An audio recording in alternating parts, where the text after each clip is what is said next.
Good afternoon, everyone, and welcome to this 2nd February edition of the Repair Lecture Series. For those of you who join us for the first time, the Repair Lectures are an interdisciplinary lecture series that focuses on reparations, demands, and policies around the world. They are hosted by the Anthropology Department of the University of Amsterdam, funded by the European Research Council, and also supported by the University of Amsterdam's Center for Conflict Studies. Today's lecture will last around 45 minutes and will be recorded. And afterwards, we will have a 30-minute Q&A, which will not be recorded. If you would like to ask a question, please post it in the chat or under the Q&A tab, and we will read it out after the lecture. And now let me introduce today's speaker. It is our great honor to welcome Professor Markus Messling, who is a professor of Romance literatures and comparative literary and cultural studies at Saarland University, and also the director of the Käte Hamburger Center for Cultural Practices of Reparation, or CURE for short. In his work, Professor Messling explores the themes of universalism, relativism, irreparability, and repair in the fields of cultural philosophy, literature, historical anthropology, and aesthetics, just to highlight a few. Previously, he has been the principal investigator of the ERC Consolidator project, Minor Universality, Narrative World Productions After Western Universalism. He is also a member of Academia Europea and has held visiting professorships and fellowships in Paris, London, Cambridge, and Kobe. His latest book, titled Cultural Death and Reparation, raises important questions about colonialism and the socio-cultural foundations of contemporary Europe, using a statue of Jean-François Champollion, the famous Egyptologist, as an analytical entry point. And today he will talk to us about cultural practices of reparation through a variety of case studies, both from his own work, but also more generally from the work that's being done at CURE. So, dear Professor Messling, thank you very much for being here, and the floor is yours. Well, hello, everybody. Thank you very much, Hannah, for this very generous and friendly introduction. Thank you, Felix Stein, for the invitation, the generosity for having me. I'm really thrilled to get in contact because, as often in our global science, we are not so far from each other, and just realize at some point that we are working quite into same directions and same interests. And I'm really very enthusiastic about getting in touch and into exchange with all of you today.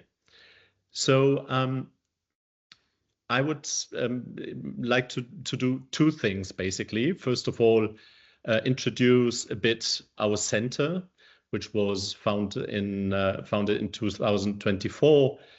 So we're running since 2 years now, and we are in a way a center, an institute for advanced study, a bit in the model of Princeton or Berlin and so on, a bit smaller though.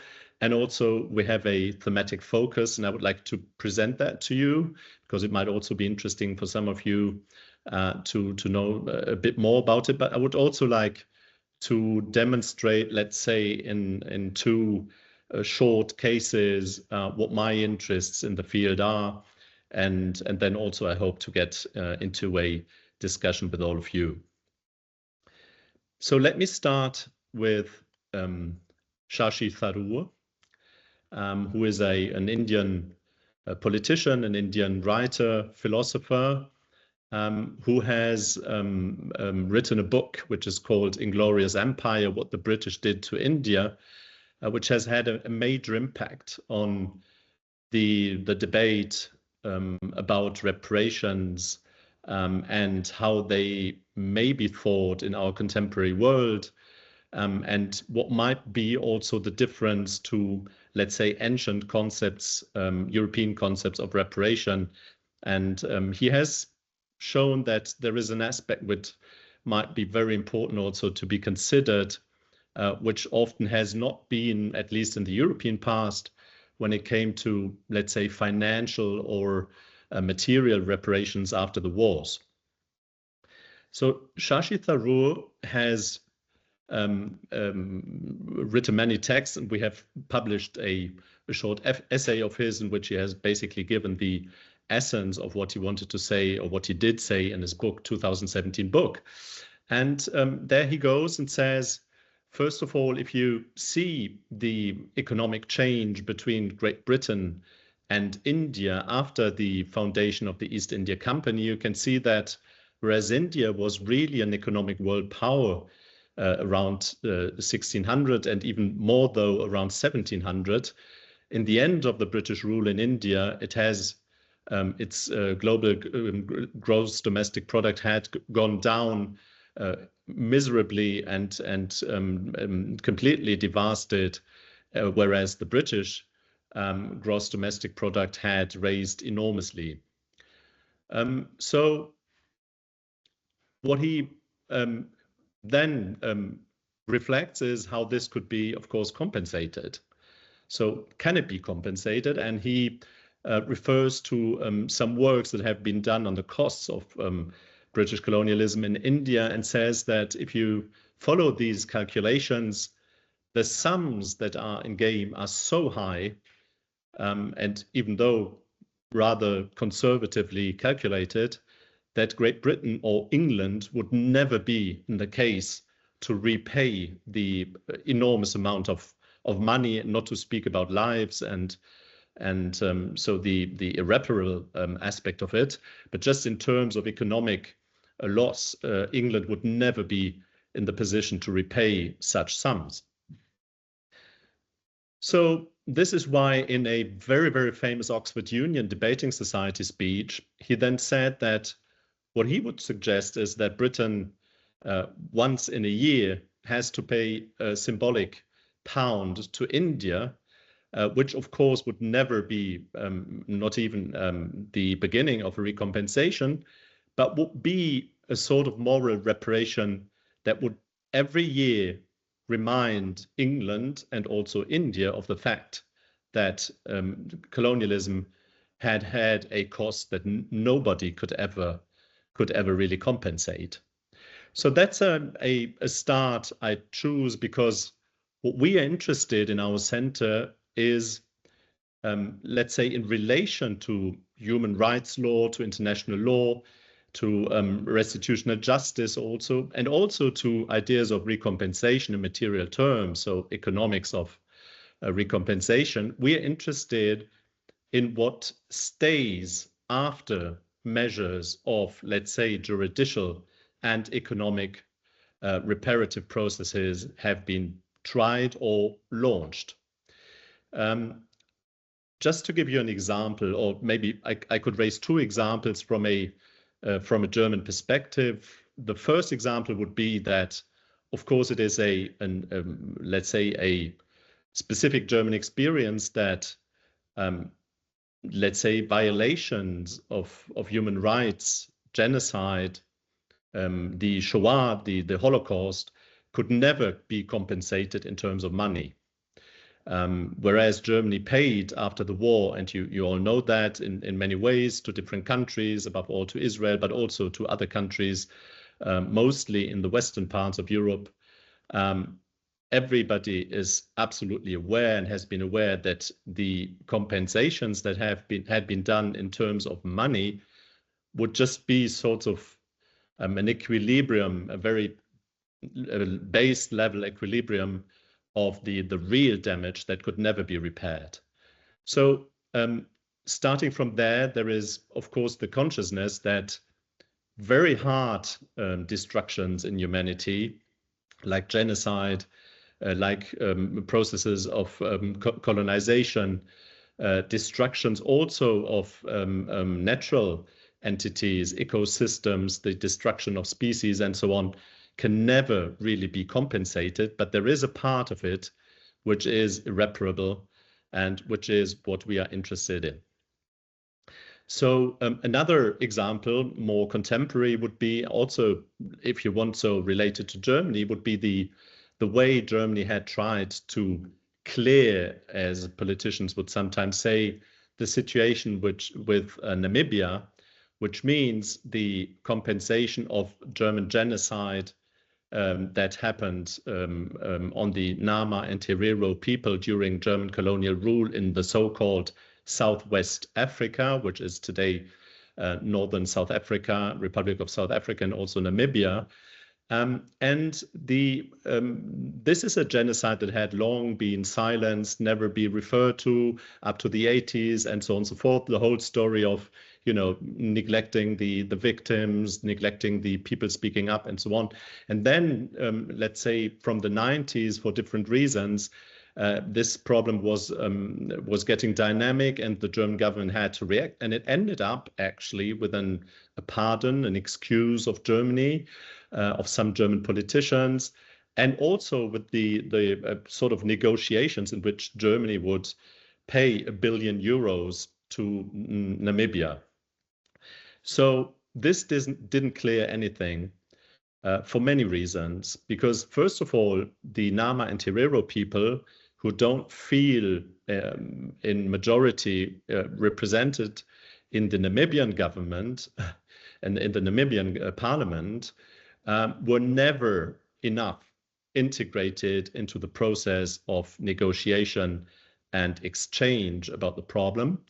The amount of money that Germany would give to Namibia was anyway, and this came out then, fortunately, after some time, was the amount that Germany would anyway give to Namibia in terms of development help. So there was no part, if you want, so exceeding that was really referring to this specific German history, and so on and so forth. So the Nama and Herero would speak up and say, well, thank you very much for all of this, but we don't really think it is a way of repairing our relations. So that's another example where you can see that let's say the juridical part in it, and also the money compensation are certainly mostly necessary. They are to be rethought, as you do in your wonderful project in many ways. They are to be rethought in a complex way in terms of repaying, but also of changing, of course, economical structures and so on and so forth. But often they are a condition, let's say, of reproducing a certain symmetry after which the factors and the problems can be addressed that are irreparable. So that's often the harm that stays within people and with the people. And that is something we are interested in. And we are referring here, or I am referring here, to thinkers such as Kader Attia, the Franco-Algerian artist who has done a huge and internationally famous work on reparation, who would say that reparation, in fact, is the awareness of the wound. So something that stays with us, that's not just going away, but which stays on an open wound and needs to be addressed in more difficult terms than a recompensation. And Suleiman Bashir Diagne, who is a Senegalese, Franco-American philosopher, very famous person who has been consulting the president of Senegal for a long time, then also Macron, then also Barack Obama, one of the very influential persons in our world, has turned the problem of reparation coming from the South African experience of the truth and reconciliation process into a question of future. So he would say repairing these forms of massive harm of societies is to dare thinking future. So what we are interested in our center is then to think, how could these processes of reparation be thought? And when it comes to the irreparable parts in it, it gets very clear that what we might call the field of culture, and I refer to culture in a very open way, which means social practices, discourse systems, civil forums, museums, exhibitions, but up to very specific small forms of culture like lyrics, poetry, the analysis of literature, and so on, could launch processes of reparation that can open up situations in which nothing can be repaired towards the future. And we're interested in these processes with regard to three, let's say, great fields, which is history and history politics, the field of experience, which is certainly an intermediate domain, which also is implied in our reflections, because it's also referring to individual harm. So people who lost parts of their bodies, who go through accidents and so on and so forth. But also, of course, the whole complex of a new relation between nature and culture, and what we might call ecology. So let me describe very briefly the main, let's say, issues of our center. It is a center which is financed by the German Ministry of Education and Research, which intermittently has now, after the last parliament elections, been renamed into Ministry of Research, Technology and Space, which already shows the, let's say, shift into other interests in German research culture. And financed through them, we have built up a center at our university, which is called CURE, Käte Hamburger Center for Cultural Practices of Reparation, in which we have three, let's say, endeavors which we follow. First of all, of course, it's research. So there is the idea that science in the humanities and in cultural studies needs to be rethought in terms of reparative processes, because I will come back to that later, because how could future be gained in the world which is overall harmed and characterized through processes of massive destruction in all of the sectors I've been talking about? How could we think of future if not in terms of reparative processes?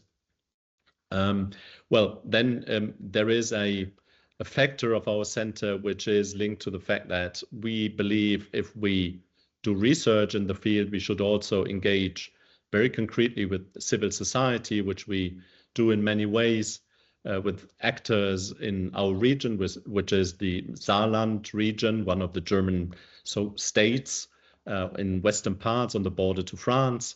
But also on a national level, we would cooperate with institutions that do work in the fields of culture, theater, the very important sector of deindustrialization in Saar region, and so on and so forth.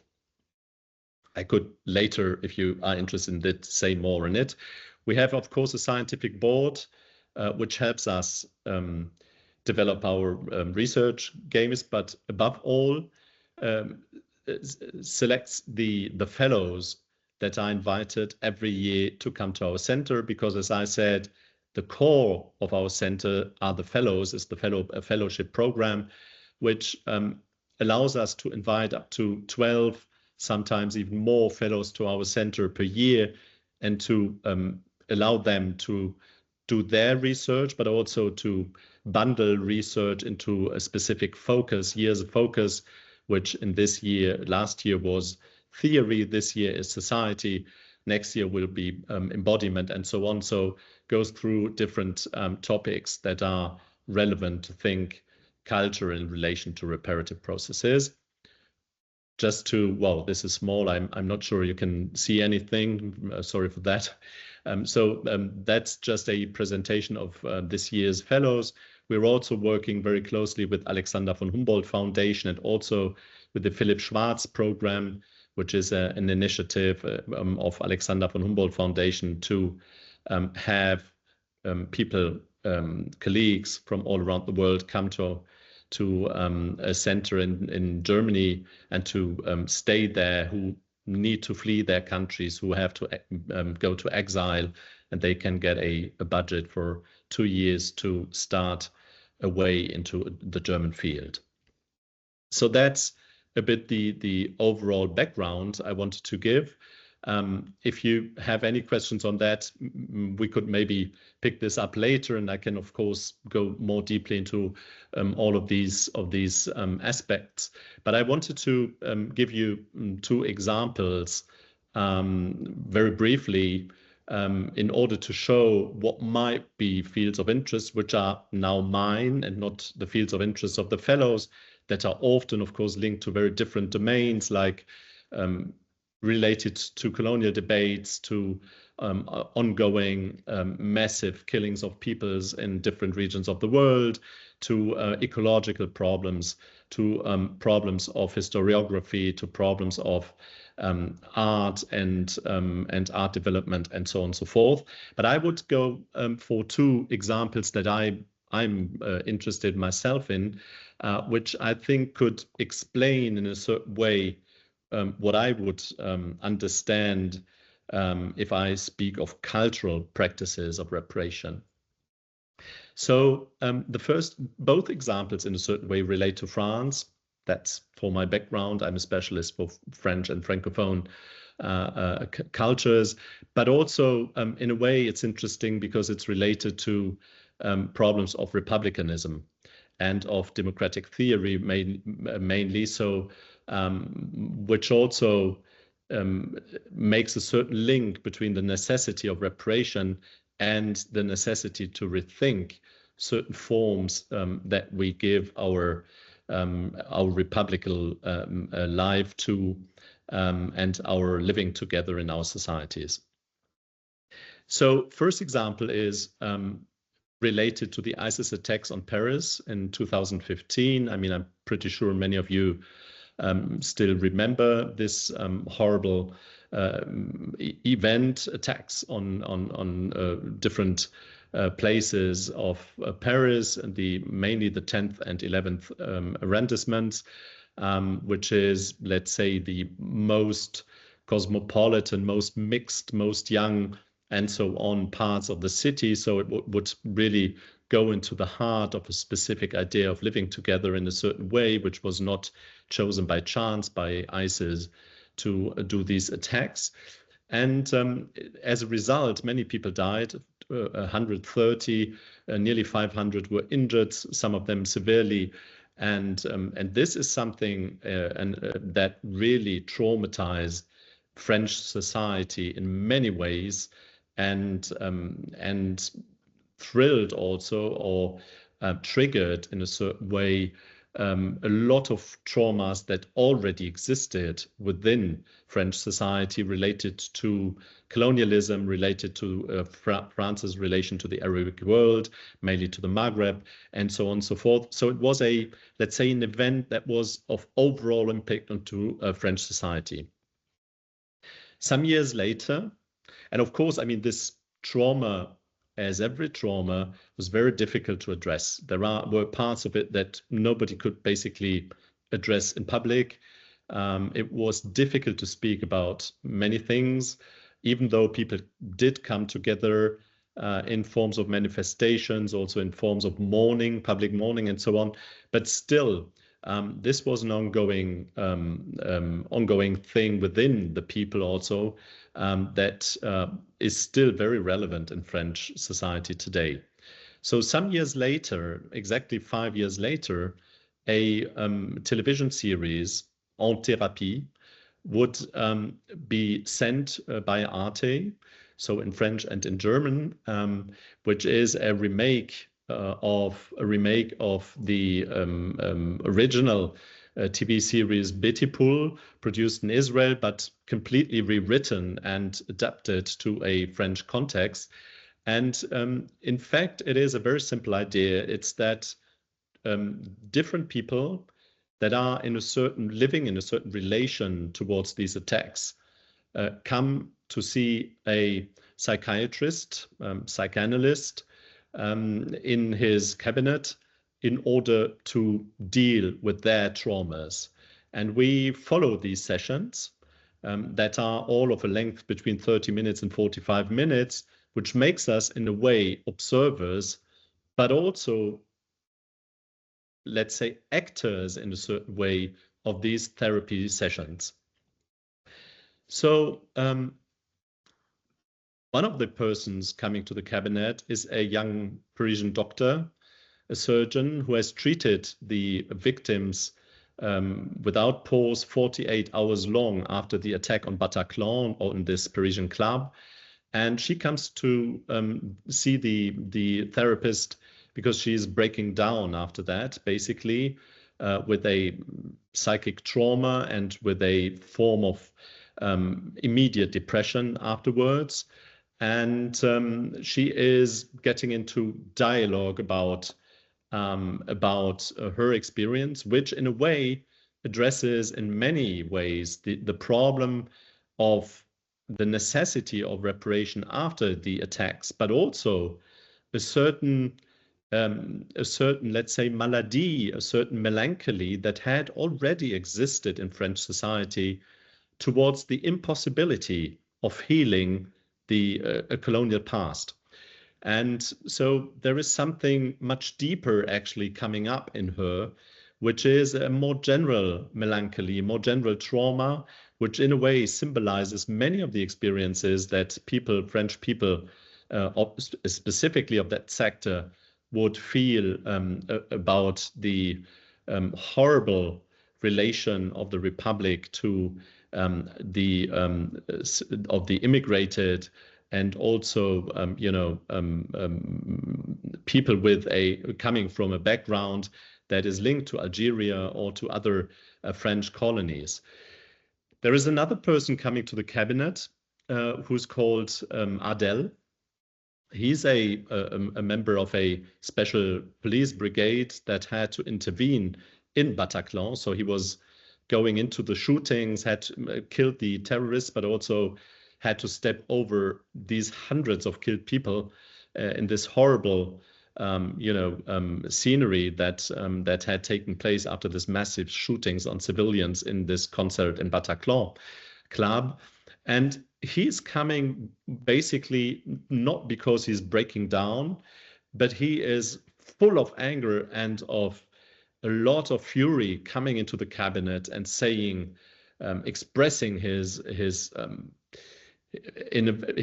nervous, it's a form of nervous breakdown, you could say, of traumatization, which makes him extremely aggressive. And Adel is an interesting person because he is carrying a lot of deeper feelings also, as Ariane does, in the sense that he's incarnating a lot of the anger that is existing in French society since long about all of these problems related to what exploded then in Bataclan. So I have to make it a bit short. I cannot go into deeper analysis now of the figures and so on and so forth. What I'm trying to say is that this series that starts 5 years after Bataclan is picking up, let's say, a general melancholy that France was going through. There was a French sentence saying "La France va mal," so France is not doing well, is not fine, which you could encounter in exactly these years, the 2010 years, also in literature, also in reflections, in journalistic texts, in essays on France and so on, and of which one of the most important is Camille de Toledo's Essai sur la tristesse européenne. So the essay on European tristesse, on European sadness. And certain people would say that this melancholy was linked to the impossibility of France to heal the wounds that were overall present in its own society, to clear France's guilt and France's responsibility in the colonial wars, especially in Algeria, to find a way out of the situation of hatred, which turned on both sides. On one side into certain forms of rejection of immigrated milieus of the French Republic. On the other side, of course, as you all know, the turn into a more and more right-wing government, which its fascist roots in the 60s. And some people would say there was a situation of a smoldering civil war going on in France, which in a way exploded in this event of 2015. So Adel Shiban is telling not only his own story, but is telling, if you want so, a collective history of anger and also of pain that comes out of that. And Ariane is in a way telling the collective desire for relief and reconciliation.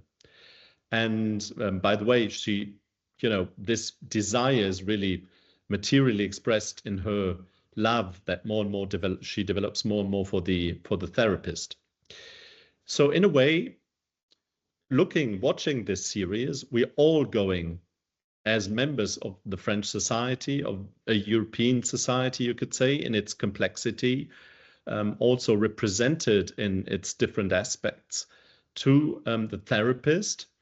And there is let's say, a certain sensitivity that goes with it, which touched many of the people watching the series, in the sense that they would say, what we're going through here is a healing process, which would be the necessity of rethinking French republicanism. So now there is another aspect in that, which is interesting, specifically when you look at it from a German perspective also, because the sessions came out in 2 seasons, and it would come out in 2021, so 5 years after Bataclan. And that was practically exactly at the moment when the COVID pandemic started. So many of us were confined. I have no idea how it was in the Netherlands. I don't remember that very well. But in Germany, it was really harsh. The pupils couldn't go to school. Kindergartens were closed.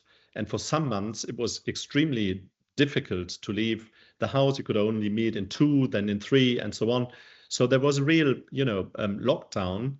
And during that time, many people would watch on Arte this series and see the Bataclan events, but with a completely different relation also that came from the lockdown experience of solitude and being alone, being separated. So feeling in a very concrete way the destruction of communication and the social world, if you want so, bringing this to the therapist and thinking about how this social world, the social relation, the being, the living together of people could be rethought and felt differently. Of course, I'm just alluding to that now.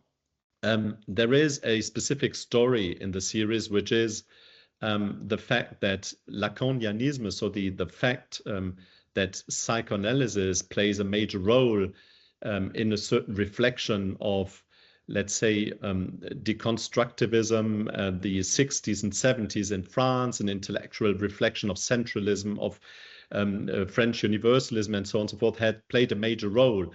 So going to a person incarnating basically the tradition of Jacques Lacan, of psychoanalysis, would first of all say or express the necessity of the nation to heal many wounds immediately and through long processes of finding oneself and working against the resentment. On the other hand, also, there is a long tradition in French republicanism that goes back to the French Revolution and to Enlightenment, which is the idea of the instituteur, which is the college teacher, a person that would be, in a way, a small father of the nation and of all pupils. On the other hand, a very modest and not presidential, but loving person who would, take care in a certain way of his pupils. And this figure throughout the Third Republic in France got really mythological, in the sense that the idea of belonging together would be created in these schools and is still very vivid. So going to the therapist in a way also meant finding ways in, reinstalling certain ideals of the Republic, which is solidarity, above all, fraternity, and finding back to these sorts of origins of what the Republic once meant. I'm cutting it here. It's a quite harsh cut. How many minutes do I have, Hannah? Sorry, I didn't. Well, you still have, I would say, at least around 10-15 minutes, because we started a bit later. So feel free to take that. Okay, great. So thanks very much. I will pick up another example, which is really quite different, but also refers in a way to rethinking our European societies in terms of republicanism. which I think is an urgent need, seeing the extreme rise of the far right all over Europe and the regressions that go with it. So we need to rethink urgently ways of healing certain wounds in society and find new ways of Republican togetherness. And this is another example which comes from somewhere else. It's more into epistemology, but also linked to the question of how these, let's say, universal ideals on which the Republic was funded could be rethought and need to be rethought. Actually, it's the sculpture of Jean-François Champollion you see here, a person who might not be well known to many of you. He's the decipherer of the Egyptian hieroglyphs, and therefore was one of the most famous persons in scientific Europe in the 19th century, maybe at his time together with Alexander von Humboldt, the most famous person all over Europe in erudite circles. And he is much more than that, in a way, a hero of the French Republic. And that is for different reasons.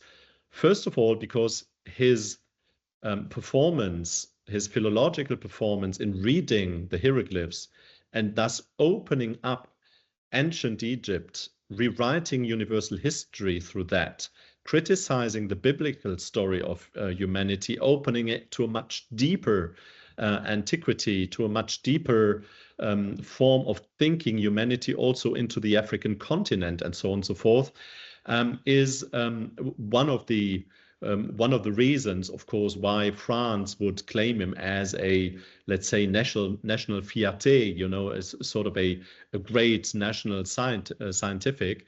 But much more than that, his whole career, his own career, is very much based on the achievements and, let's say, the processes after the revolution of 1789. He was born in 1790, so he is immediately a child of the revolution, in a very decent family in southwestern France, where nothing made it probable that he would get 30 or 40 years later a professor at Collège de France, the most important institution scientific institution of France. So why was that? Well, that was because with the revolution, new social mobilities, his brother would take interest in him, would send him to Grenoble, where he was schooled, then could get to the newly invented Lycée Impérial, which is the foundation of the French lycée, in fact. So the high school, we would say, where he could go to because he was preformed through clerical persons who would help him, and then get into the lycée, which would open him up as somebody coming from lower classes, all possibilities to study further in Paris. And he did so in the institutions like École Spéciale des Langues Orientales, Langso, as you say in French today, which was an invention of the French Revolution, of the First Republic. So a school for Oriental languages, where he would study, get a specialist in many languages of the Middle East, but more specifically, get in touch in Paris with the Coptic community that had fled back with Napoleon's army from Egypt to Marseille and Paris.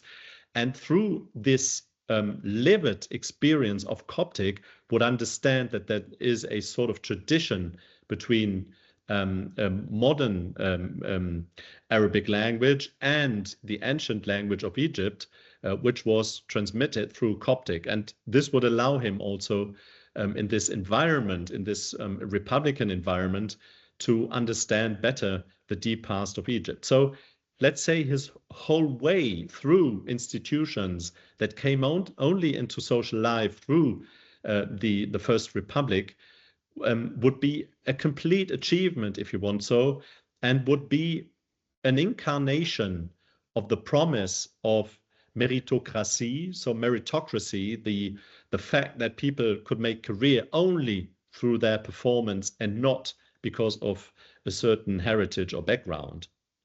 And that is why He is a hero of the French Republic till today. Schools are named after him. There's a museum. Places are named after him, streets and so on and so forth. He's a very famous figure in France still, and this statue stands in the Court of Honor of Collège de France, which is the most important scientific institution of France.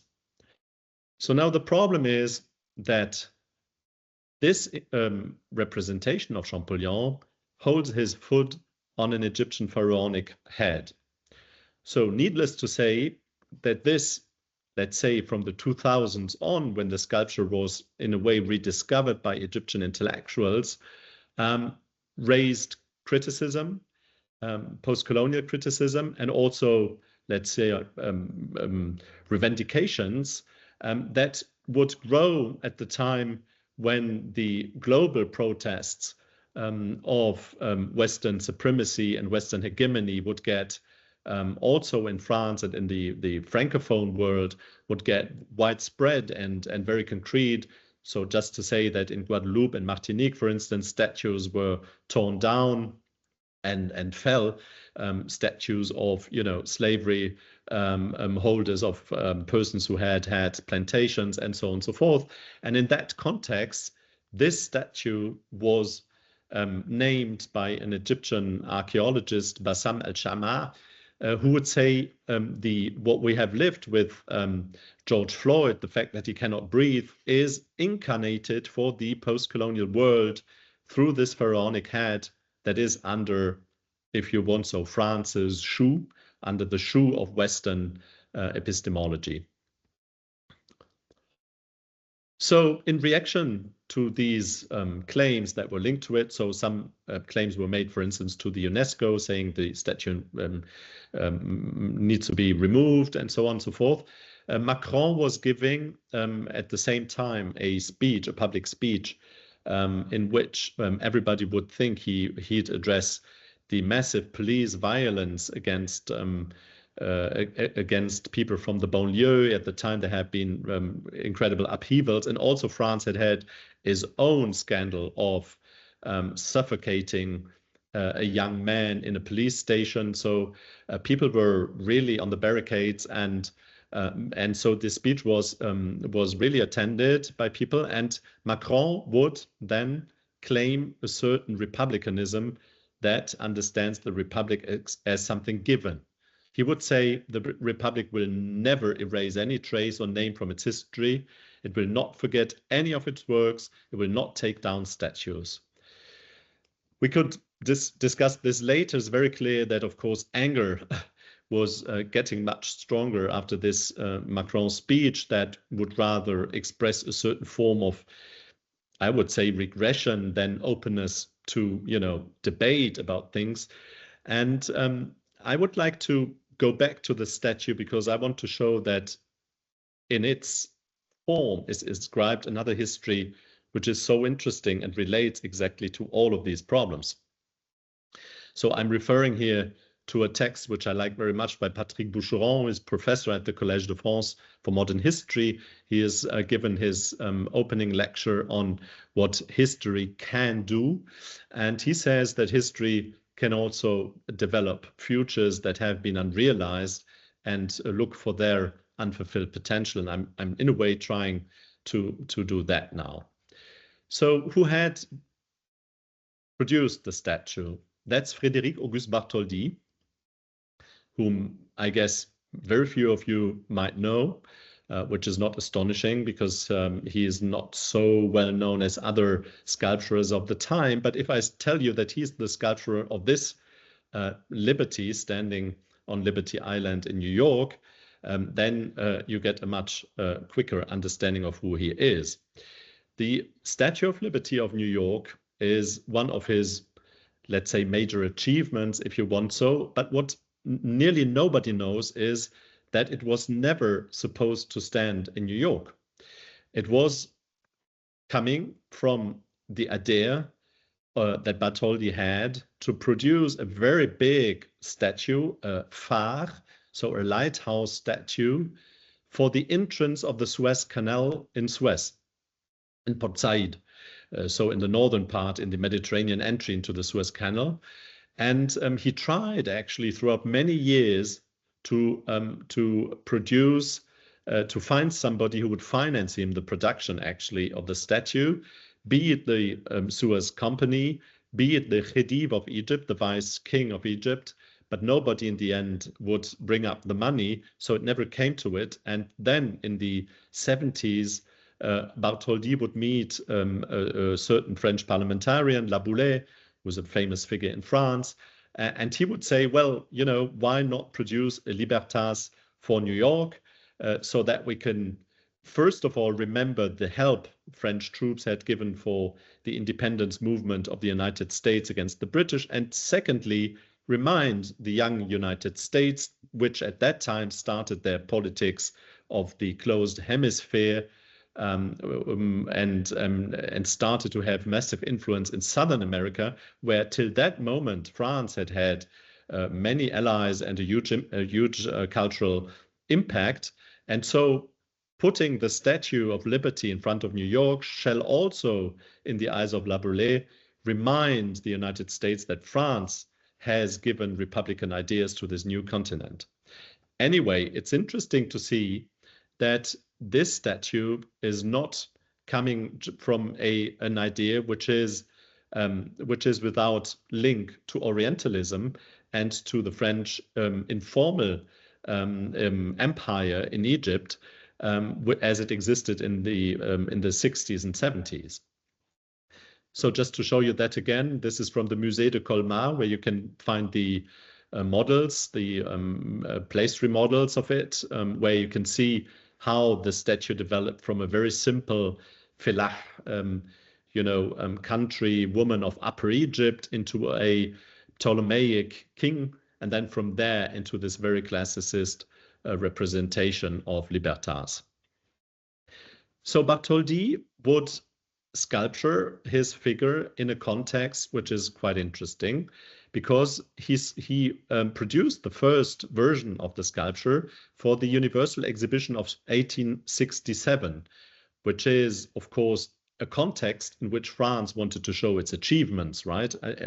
The Universal Exhibitions were thought to give an impression of what France had contributed to progress, to humanity, and so on and so forth. And of course, that was linked very much to the colonial idea of the mission civilisatrice, which meant what France also had given to its colonies to bring them to modernity, and so on and so forth. And we all know that this is one of the very harmful inner contradiction of French republicanism, that it claimed the values of the revolution for itself and for the world, but would never realize these in the so-called colonies. So then in 1870, 3 years after the statue was exposed in the Universal Exhibition in Paris, comes the Franco-Prussian War, which France loses quickly and in a disastrous way against the German troops.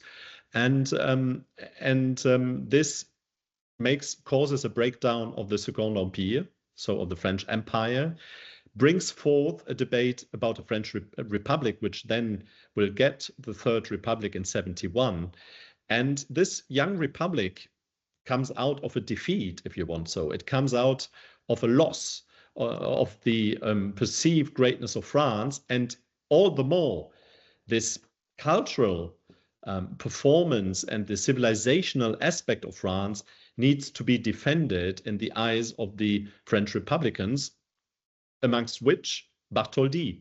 So what he builds is this Lion de Belfort, which is a 20-meter long and 12-meter, I think, high lion he carves into a rock underneath a fort which the French had defended against the Prussians, and which is, because of the very harsh defense, the very courageous, as people would say at the time, defense against the Prussians, was the only territory that the German Empire would not incorporate of Alsace-Lorraine after the victory. So it was the only part of Alsace which would stay with France for this fact of military honor, as they would say at the time.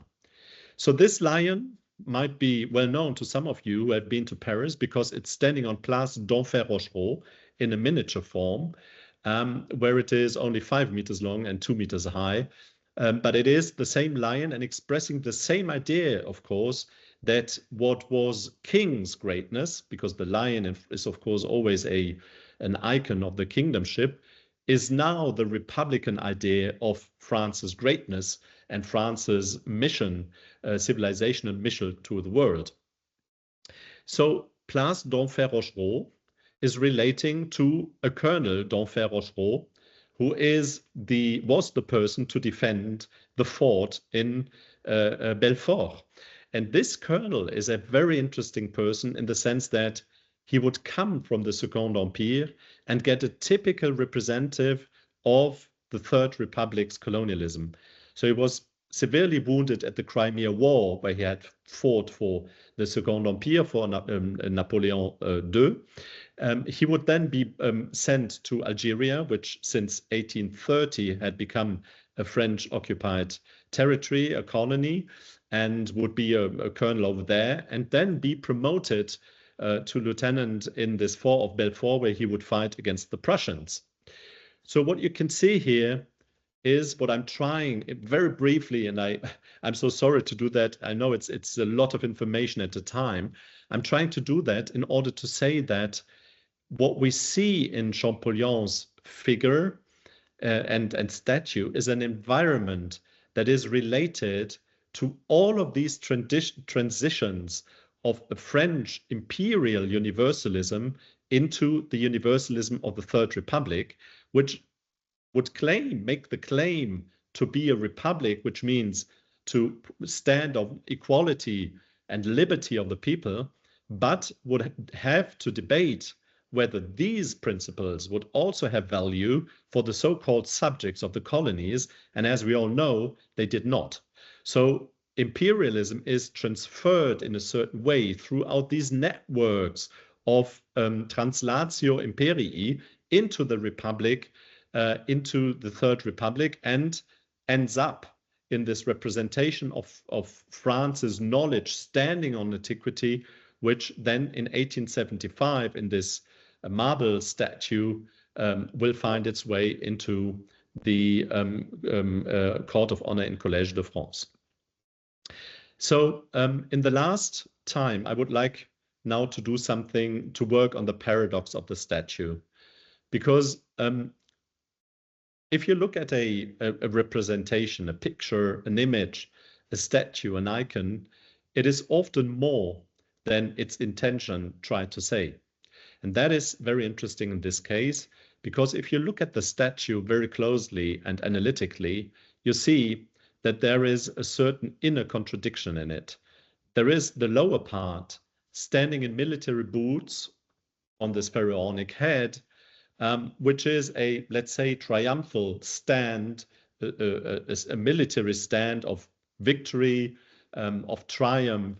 And just recall the fact that a fort on a head in Western Christianized Old Testament traditions is always linked to the idea that you stand on something you have conquered in moral terms. It's the David and Goliath story of the Old Testament, which runs throughout all of these representations in European art and statues, which ends up here with Champollion's foot on the pharaonic head.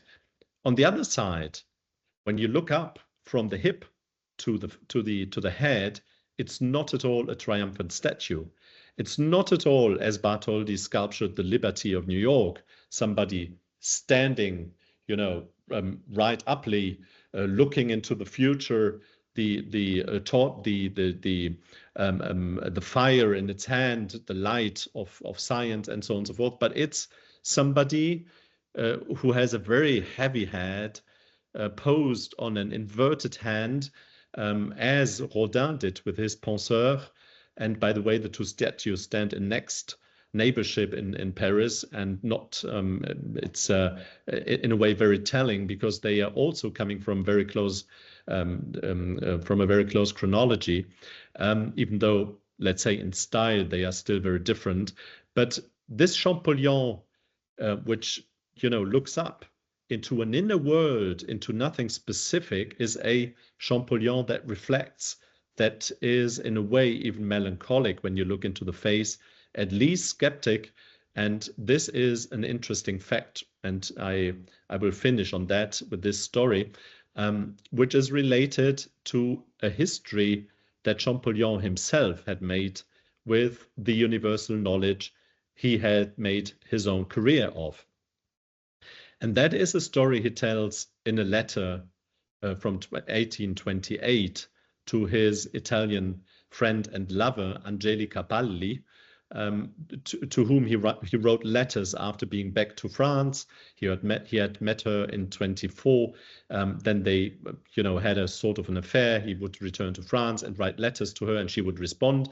And these letters are very interesting, romantic letters in terms of modern subjectivity, European subjectivity, and so on.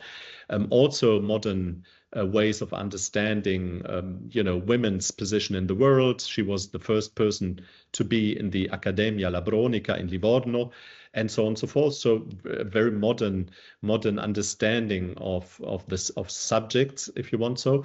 But there is an interesting letter amongst all of these, in which Champollion tells her that in the summer of 1827, which is a summer of exotism in Paris, he makes an encounter with people from the first nation named the Osage people, coming from Northern America. And that is a very, very specific experience he makes there.